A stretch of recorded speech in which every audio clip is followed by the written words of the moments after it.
ಹೇಳಿ ಏನಾಯ್ತು ಹೇಗೆ?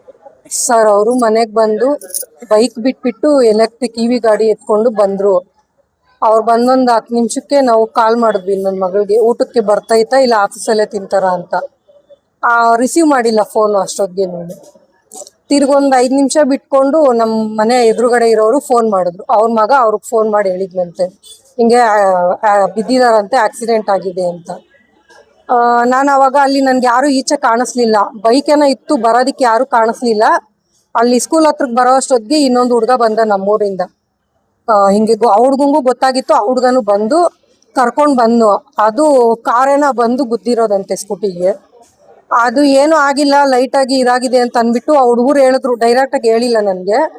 ಇಲ್ಲಿ ಬರೋ ಅಷ್ಟೊತ್ತಿಗೆ ನೋಡಿ ಇದು ಮಾಡೋ ಅಷ್ಟೊತ್ತಿಗೆ ಇಲ್ಲ ಸರ್. ಅದು ನಿಮ್ಗೆ ಎಷ್ಟೊತ್ತು ಗೊತ್ತಾಯ್ತು ಸರ್? ಒಂದು 5 ನಿಮಿಷ, ಅವ್ರು ಬಂದೊಂದು 10 ನಿಮಿಷ ಹೆಚ್ಚು ಕಮ್ಮಿ ಏನೋ ಗೊತ್ತಾಗಿದೆ, 10-15 ನಿಮಿಷ ಹೆಚ್ಚು ಕಮ್ಮಿ ನನಗೆ ಗೊತ್ತಾಗಿರೋ.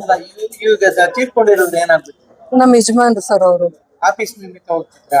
ಆಫೀಸ್ ನಿಮಿತ್ತನೇ ಹೋಗ್ತಾ ಇದ್ದಿದ್ದವರು. ವೆಹಿಕಲ್ ಕಾರ್ ಬಂದು ಟೂ ವೀಲರ್ ಕೊಡಿ.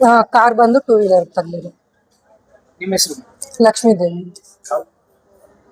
ಹರಿಹರ್ಪುರ ನಮ್ದು. ಮಧ್ಯದಲ್ಲಿ ಆಕ್ಸಿಡೆಂಟ್ ಆಗಿದೆ. ಆ ವಿಷಯ ನಮ್ಗೆ, ಅವ್ರಿಗೆ ಆಕ್ಸಿಡೆಂಟ್ ಆದ್ಮೇಲೆ ನಮ್ಗೆ ವಿಷಯ ಗೊತ್ತಾಯ್ತು.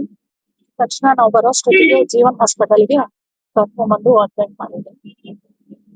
ಎಷ್ಟು ವರ್ಷದಿಂದ ಕೆಲಸ ಮಾಡ್ತಾರೆ? ಅವ್ರೊಂದು 23-24 ವರ್ಷದಿಂದ.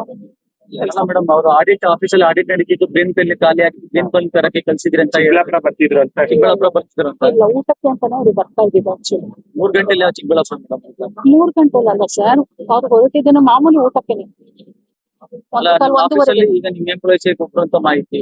ಆಡಿಟ್ ನಡೀತಿತ್ತು ಆಫೀಸಲ್ಲಿ, ಅವ್ರ ಆಡಿಟಿಂಗ್ ಆಡಿಟ್ ನಡೀತಾ ಬ್ರೇನ್ ಪೆನ್ ಇರ್ಲಿಲ್ಲ ಅಂತ, ಅದಕ್ಕೆ ತಗೊಂಬರ ಚಿಕ್ಕಬಳ್ಳಾಪುರ ಬರ್ತಿದ್ರು ಅಂತ ಮಾಹಿತಿ. ಇಲ್ಲ ಸರ್, ನಾವು ಊಟಕ್ಕೆ ಅಂತಾನೆ ಅವರು ಹೋಗಿದ್ದೆ. ಅದು ಗೊತ್ತಿಲ್ಲ ಆಡಿಟ್ ಅವ್ರಿಗೆ. ಲಂಚ್ ಅವ್ರೆ, ಅವ್ರು ಮಾಮೂಲಿ ಹೋಗೋದು ಅಷ್ಟೇ. ಕರೆಕ್ಟ್ ಟೈಮ್ ಅವ್ರ ಮಿಸ್ಸಸ್ ಮನೆಗೆ ಹೋಗೋರು, ಊಟ ಟೈಮ್ಗೆ ಮನೆಗೆ ಹೋಗೋರು ಅಂತ ಕಾಣುತ್ತೆ. ನಮ್ಗೆ ಗೊತ್ತಿಲ್ಲ ಖಂಡಿತ ಇಲ್ಲ ಸರ್, ಖಂಡಿತ ಏನೋ ನಿಮ್ಗೆ ಗೊತ್ತಿಲ್ಲ. ಊಟಕ್ಕೆ ಹೋಗ್ತಾ ಇದೀವಿ ಸರ್. ಅವರು ಮಾಮೂಲಿ ಅವರು ಊಟಕ್ಕೆ ಹೋಗೋ ಟೈಮೇನೆ ಅದು ಲಂಚ್. ಅವ್ರು ಮಿಸ್ಸಸ್ ಕೇಳಿ ಅದೇ ಟೈಮ್ಗೆನೆ ಅವ್ರು ಸಾಮಾನ್ಯ ಊಟಕ್ಕೆ. ನನಗೆ ಯಾರಿಂದನೂ ಫೋನ್ ಬಂದಿಲ್ಲ ಸರ್. ಏನು ಇಲ್ಲ ಸರ್, ನನಗೆ ಯಾರಿಂದೋ ನಮ್ಮ ಪಂಚಾಯತಿಲಿ ಯಾರಿಂದನೂ ವಿಷಯ ಹಿಂಗೆ ಆಕ್ಸಿಡೆಂಟ್ ಆಗಿದೆ, ಬಿಲ್ ಕಲೆಕ್ಟ್ ಇದೆ ಅನ್ನೋದು ವಿಷಯ ಗೊತ್ತಾಯ್ತು. ಇದಕ್ಕೆ ಜೀವನ್ ಹಾಸ್ಪಿಟಲ್ಗೆ ಕರ್ಕೊಂಡು ಹೋಗ್ತಿದ್ದಾರೆ ಅಂತ ಹೇಳಿ ನಾವು ತಕ್ಷಣ ಬಂದ್ವಿ. ಬರೋಷ್ಟೊತ್ತಿಗೆ CT ಸ್ಕ್ಯಾನ್ ಎಲ್ಲ ಮಾಡ್ತಾ ಇದ್ವಿ ನಾವು ಬಂದಾಗ. ಆಮೇಲೆ ಕುಮಾರ್ ಅಂತ ಗ್ರಾಮ ಪಂಚಾಯತಿ ಬಿಲ್ ಕಲೆಕ್ಟರ್ ಸಂಘದ ಜಿಲ್ಲಾ ಅಧ್ಯಕ್ಷರು. ಈ ಯಾವಲ್ಗುರಿಕೆ ಗ್ರಾಮದ ಗ್ರಾಮ ಪಂಚಾಯತಿಯಲ್ಲಿ ಕೆಲಸ ಮಾಡ್ತಾ ಇರುವ ಪ್ರಕಾಶ್ ಅನ್ನೋರು, ಹರಿಹರಪುರ ಗ್ರಾಮದವರು. ನಮಗೆ 3:30-4 ಗಂಟೆಗೆ ಮೆಸೇಜ್ ಬರ್ತಿರ್ತಾರೆ, ಆಕ್ಸಿಡೆಂಟ್ ಆಗಿದೆ ನಿಮ್ಮ ಸ್ನೇಹಿತರಾದ ಬಿಲ್ ಕಲೆಕ್ಟರ್ ಆದ ಪ್ರಕಾಶ್ ಅವ್ರಿಗೆ ಅಂತ. ಆಗ ನಮ್ಮ ಸಹೋದ್ಯೋಗಿಗೆಲ್ಲ ಹೇಳಿ ಬಂದ್ವಿ. ಇಲ್ಲಿ ಬಂದು ನೋಡಿದ್ರೆ ಅವರು ಮೃತಪಟ್ಟಿರ್ತಾರೆ ಸರ್. ಅದು ಹೆಂಗಾಯ್ತು ಅಂತಂದ್ರೆ ಅವ್ರ ಏನೋ ಬಂಡೆ ಇದೆ ಅಂತೆ, ಆಫೀಸಿಂದ ಅವರಲ್ಲೇ ಈಚೆ ಬಂದಿದ್ದಾನೆ. ಹಾಗೆ ಈ ತರ ಆಗಿದೆ ಸರ್ ಘಟನೆ. ಅದಕ್ಕೆ ಅವ್ರಿಗೆ ದುಃಖಕ್ಕೆ ಶಾಂತಿ ಸಿಗ್ಲಿ ಎಂದು ನಮ್ಮ ಸಂಘದ ಪರವಾಗಿ, ನಮ್ಮೆಲ್ಲ ಸಹೋದ್ಯೋಗಿಗಳ ಪರವಾಗಿ ಶಾಂತಿ ಕೋರ್ತಾ ಇದೀವಿ ಸರ್. ಇವ್ರು ಏನ್ ಪ್ರಯತ್ನ ಮಾಡಿ? ಇಲ್ಲ, ಅವ್ರೇನ ಏನು ಆ ಕಡೆಯಿಂದ ಬರುವಾಗ ಕಾರ್ ಹೊಡೆದಿದೆ ಅಂತೆ ಸರ್. ಇವ್ರೆ 2 ವೀಲರ್ ಗಾಡಿಯಲ್ಲಿ ಸರ್, 2 ವೀಲರ್ ಬರೋವಾಗ ಈ ತರ ಘಟನೆ ಆಗ್ಬಾರ್ದಾಗಿತ್ತು.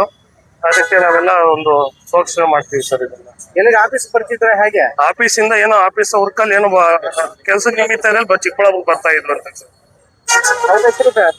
ಪ್ರಕಾಶ್ ಅನ್ಬಿಟ್ಟು ಸರ್, ಯಾವಲ್ಗುರಿಕೆ ಗ್ರಾಮ ಪಂಚಾಯತಿ 20 ವರ್ಷದಿಂದ ಅಲ್ಲೇ ಕೆಲಸ ಮಾಡ್ತಾ ಇದ್ದಾರೆ ಸರ್.